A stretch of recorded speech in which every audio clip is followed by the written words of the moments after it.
It moved me from the front room where there were cameras to the back room where there were no cameras.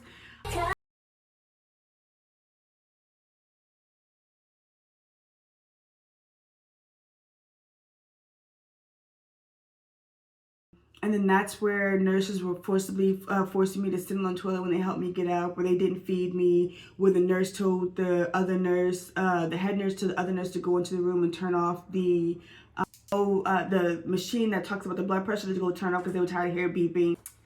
Hey y'all, it's your girl Cookie. Welcome back to my channel. Don't forget to like, comment, and subscribe. So you know it's Casey's fast on the post notification. So that way you can notify every time it's a pickety post.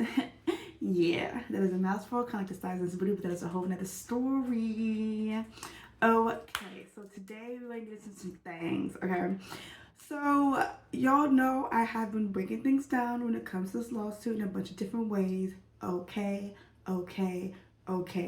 One of the things I want to do as a deep dive is, since the lawsuit has been filed, there's been a lot of nonsense. And one of those things as far as a nonsense is I have been followed, okay? There's currently a truck that is following me. It's a white truck, a big truck at that. And I mean, every lane I get into, it is following me. And like, I don't get it. It's so fucking weird. It is so weird. It's so damn weird. He just got behind me again. Look at this. What the fuck? Next, Psalm 2, verse 11. Serve the Lord with fear and rejoice with... Senor, stop. This little boy is trying to pull out my shirt. Little boy. He wants to say hi. Hi. Okay, no, let me finish. No, you can't sit in my lap. Let me finish. Thank you. Okay, one of the things that's been followed. So I remember I was on the way to a doctor's appointment, and there was a truck that followed me, and I was like, driving, looking in my rearview mirror, and I was just like, okay, this car's been behind me for a few blocks, So then I like sped up a little bit and got over, and then it sped up and got over. And I was like, maybe that's a coincidence. And then I sped up again and got over again. Then it sped up and got over again. And I was just like, nah, bruh, this has to be a joke. So now like super speed up, like passing cars, and then get over. And then it does the same thing. Now I was just like, oh no. So now I pull my phone, I start recording. I'll include the footage right here.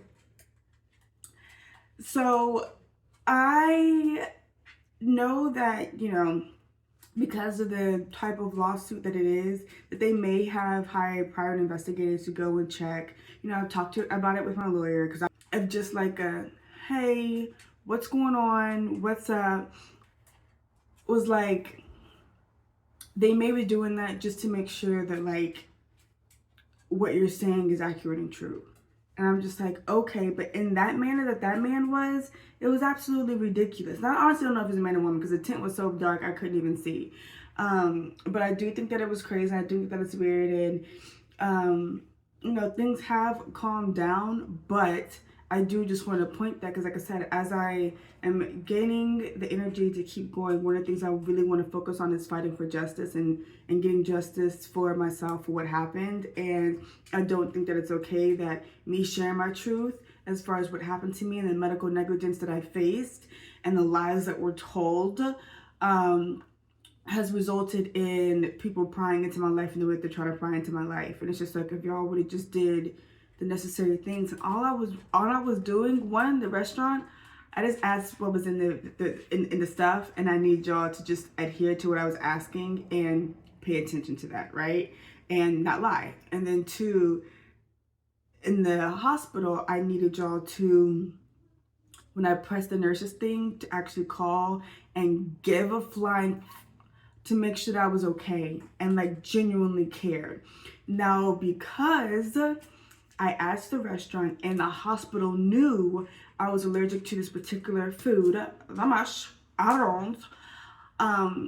and they proceeded to give it to me. The restaurant proceeded to give me the food.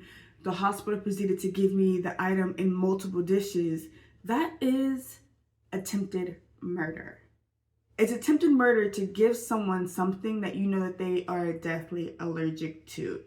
And I expressed to both what was going on. And the fact that I even had to go to the ICU in the hospital people already knew the, severity of the situation. So for them to do it to the point where I actually had to wear a bracelet because they kept giving it to me so many times is ridiculous. It's absolutely ridiculous. And then here's the thing. It even got to a point down where they had to cut up my food and mash up my food. And I did go through and check and make sure everything was okay. But who's to say that they couldn't have grinded that stuff up so fine that I couldn't see it? Or anyone in the hospital in that matter.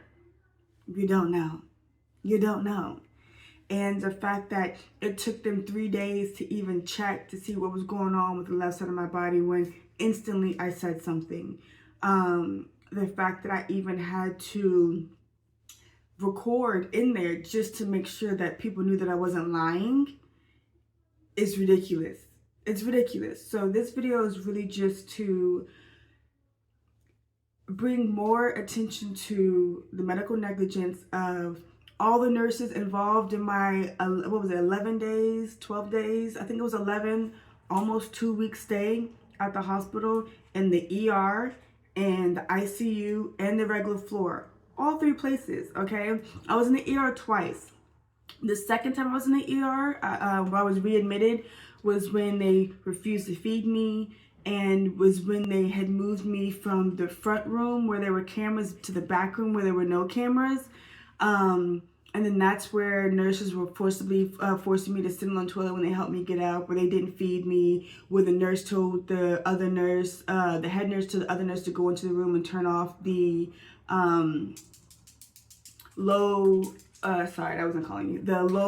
the machine that talks about the blood pressure to go turn off because they were tired of hearing beeping.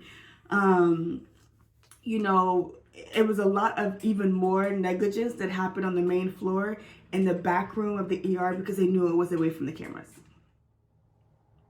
Because up to that point, everything was with the camera. So when the nurses would come in, there was a nurse who my blood pressure had dropped super duper low and the machine was beeping and she turned it off. She kind of reminds me of like a ginormous Helga like type lady. I'm not even trying to be rude, but like she was like huge. Like not huge like in size, just like really tall and just like So because of that, they had her be the one to help me get up out of the bed. Because guess what they were trying to do? They tried to force me to do PT at that moment to try to discharge me, even though my machine was going off for the low blood pressure. And then had enough nerve to tell the people that I was clear to leave. And it's like, no, I wasn't. Like the machine literally just went off and my blood pressure was too low. Like they just lie after lie after lie after lie after lie, right? But when those moments would happen, there was a curtain that they would pull across to block the camera.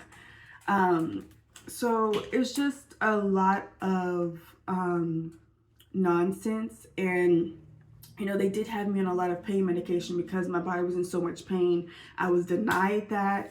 And just a lot of nonsense. So this video really is just, again, to just shed some light on some more things in regards to Ramen Nagi and USC Hospital Arcadia, because what they did to me is crazy. And if they would do it to me, someone who they knew, because the nurse who calls me to have the medicine-induced stroke knew who I was from my social media. So if they would do it to me, someone that they knew, imagine how many people in that hospital may have experienced that same situation with no way to contact their family because they wouldn't even let me charge my phone to be able to contact anybody in the outside world.